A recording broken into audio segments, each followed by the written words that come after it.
Gus, comment est votre regard, votre commentaire justement sur toute cette affaire et le fait qu'elle demande justement, qu'elle dise, qu'elle annonce qu'elle reprend du service le 27 mars. Elle a un mental très très fort, un mental de guerrière. On allait même dire un mental d'acier. Parce que, croyez-moi, après 131 heures et 30 minutes de cuisine non-stop, suivi par l'ensemble de la nation ivoirienne, y compris par nos décideurs. Et le monde entier, on va dire. Le monde entier, puisqu'il s'agit du record Guinness quand même.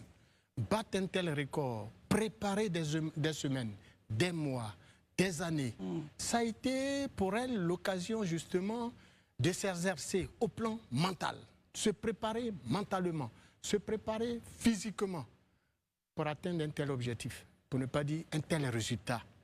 Pour la simple raison que des gens qu'elle a dû recruter pour l'accompagner dans son initiative ont manqué de rigueur. Et pourtant, dans son communiqué, elle le dit si bien.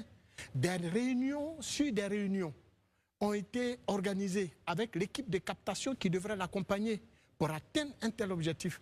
N'empêche que, au sortir donc de ce vaste travail abattu et applaudi par l'ensemble du monde entier, eh bien, des erreurs ont été constatées. Mais c'est quand même 6 jours, heure pour heure, seconde pour seconde, minute pour minute, qu'elle est restée debout, en train de faire la cuisine avec juste 5 minutes par heure de repos.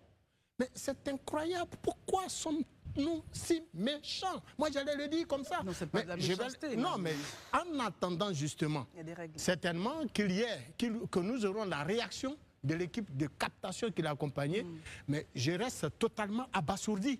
Et je ne l'accepte même pas, parce que, croyez-moi, mais c'est une souffrance physique, morale. Mais au sortir de ce challenge, elle s'est retrouvée dans une clinique de la place. Obligatoirement, il faut. Mais obligatoirement, donc ça peut te dire tout simplement, ma chère Christelle, qu'elle en a été marquée physiquement et moralement pour un tel résultat par la faute d'individus qui étaient censés être des professionnels qui auraient dû l'accompagner. Alors, Herman estime qu'il ne faut pas justement chercher de bouc émissaire. C'est le point d'Herman. Il ne faut pas dire que c'est tel ou tel qui. Je m'en tiens, ma chère Christelle, à son communiqué. C'est elle qui dit que l'équipe de captation qui devrait l'accompagner a manqué de rigueur, de professionnalisme. C'est pas moi qui le dis.